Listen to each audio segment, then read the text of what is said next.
Welcome back to What Matters This Week. I'm Lauren Maloney. Joining us this Sunday is Wendy Wilton, State Executive Director of the Vermont Farm Service Agency in Colchester. Wendy, good to see you again. Thank you for having me back, Lauren. This is fantastic. I appreciate the opportunity to talk about FSA. Lovely for you to be here.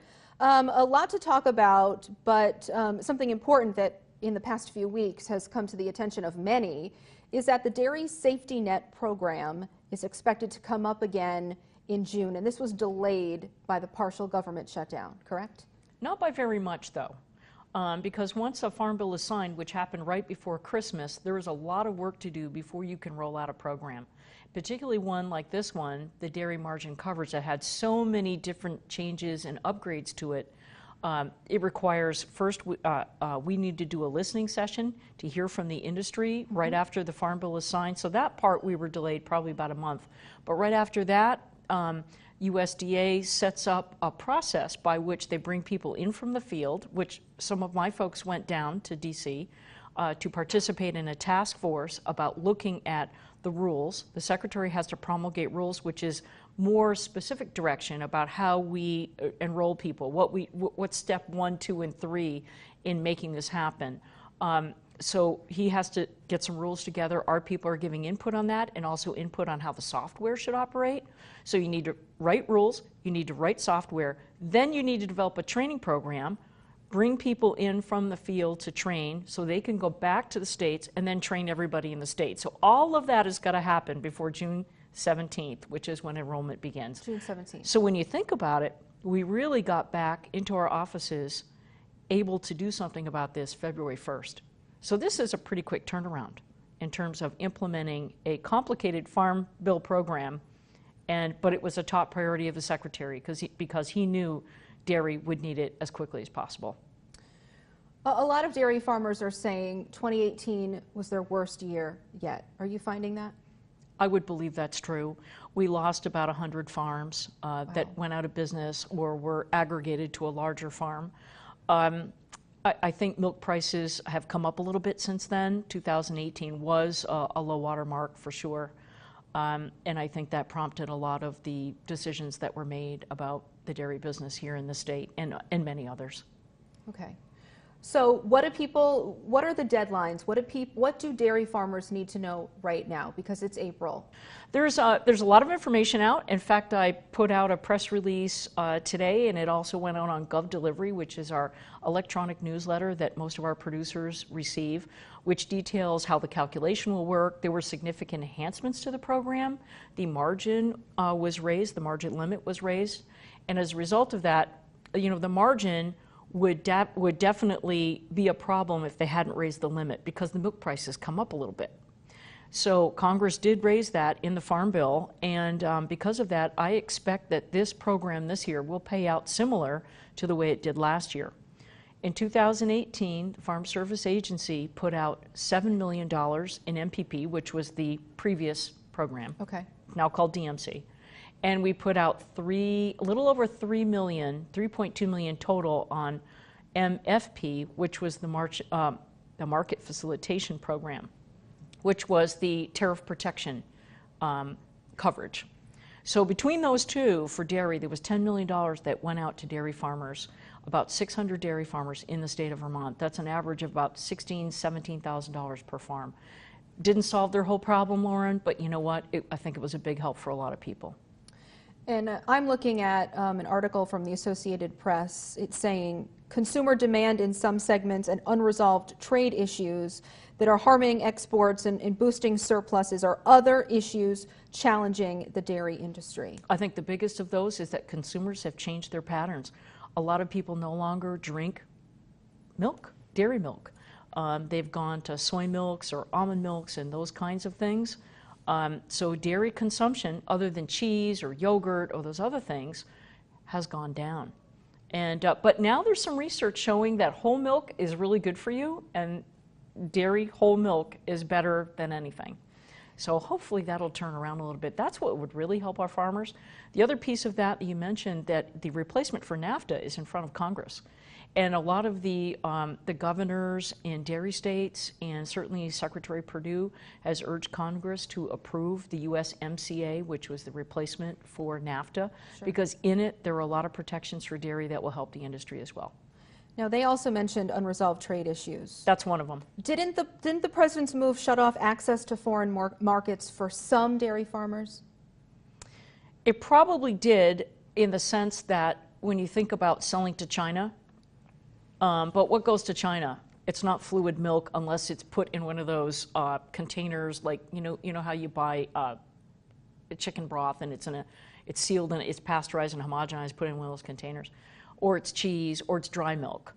So while a lot of producers across the country, whether they're selling hogs or soybeans or dairy, are waiting for the China deal to happen, the extent to which that's impacting Vermont, I really can't say. I definitely think the replacement for NAFTA will be more important, because our immediate trading partners for dairy are Mexico and Canada. Okay. So you're not hearing from dairy farmers that are mentioning the trade issues or mentioning the tariffs? Right. I'm not hearing that specifically, except the replacement for NAFTA. That's certainly been, Governor Scott even mentioned that when Secretary Perdue came to Vermont. We were in a meeting with him, and he urged the Secretary to again call upon Congress to pass the USMCA, because it would benefit Vermont dairy farmers. That's the one I think that's important for us. Okay. Is there a turnaround for dairy farmers in the near future? Do you see that? Prices are getting better, but the price is not expected to reach $20 a hundredweight for another few years, which is interesting. However, I think there's a bright light on the horizon with the price, and the fact that the dairy safety net is in the Farm Bill, and there's a couple components to that, I think is a positive. Again, I think one of the biggest things is if the consumers can light up the market again, if people could start drinking milk. There are a lot of people that aren't even buying milk for their children, I think, because of the consumer pressure there's been from the nut milk providers and the soy milk providers that have sort of sold the American public on this is better for you than dairy milk. And really, milk is dairy. It has to be dairy. It has to be from an animal. It is not ground up nuts.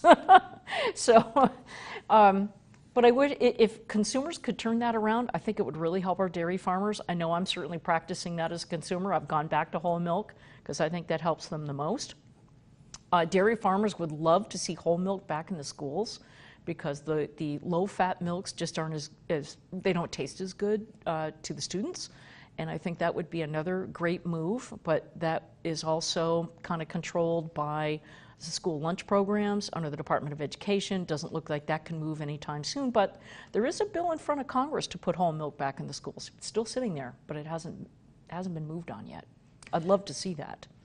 Briefly, just so our viewers are on the same page as we are, explain to everybody exactly what the Dairy Safety Net program comes down to. Okay, there's 3 different programs. One is under our shop in FSA, and that's the dairy margin coverage. And that is if the margin falls below $9.50 and you have procured this insurance of sorts, you have to pay a premium for it, it will pay out to you, okay? So last year, dairy farmers paid a premium to participate in the program, which was then called MPP. And originally, when I looked at the numbers and the forecast for the margin from USDA, it looked like it was going to pay out 3-to-1 based on the premium they would pay. And we also knew what that margin would be back to January 1, and we were enrolling people in April.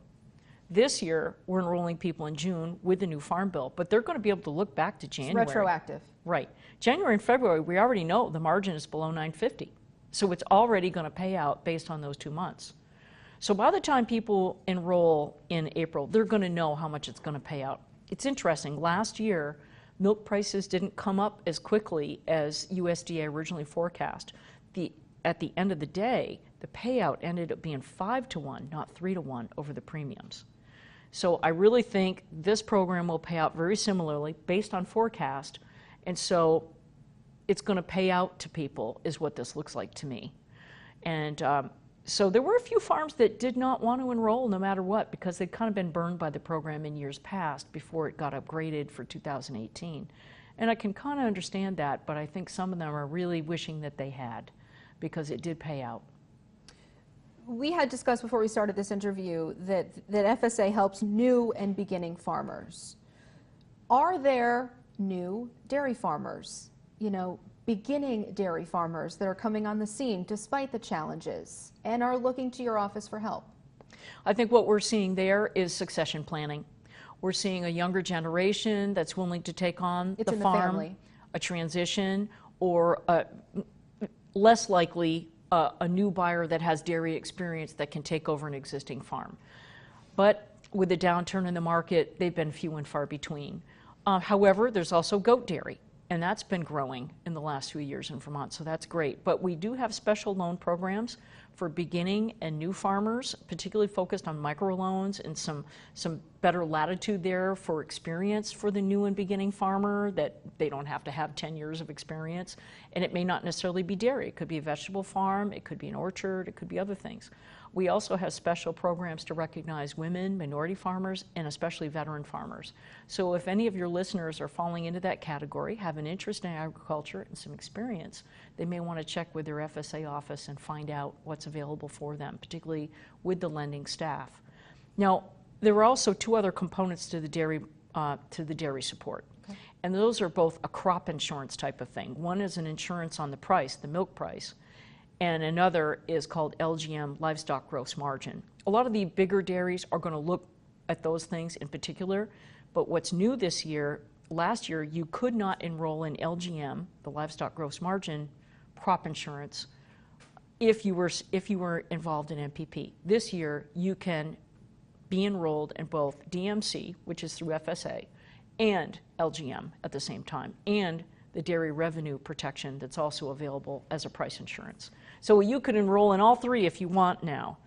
I think farmers, they're going to need some time this spring to really look at all those programs and determine, where do I spend my money? Because there's a cost to be involved in all of them. And how am I going to be repaid out of that when I hedge that bet? Where's the best benefit? Correct. And I doubt that people will be involved in all three, but they probably will think about being involved in two of the three. Thanks for being here, Wendy. Appreciate it. Thank you for having me. I really enjoyed it. We'll be right back on What Matters This Week.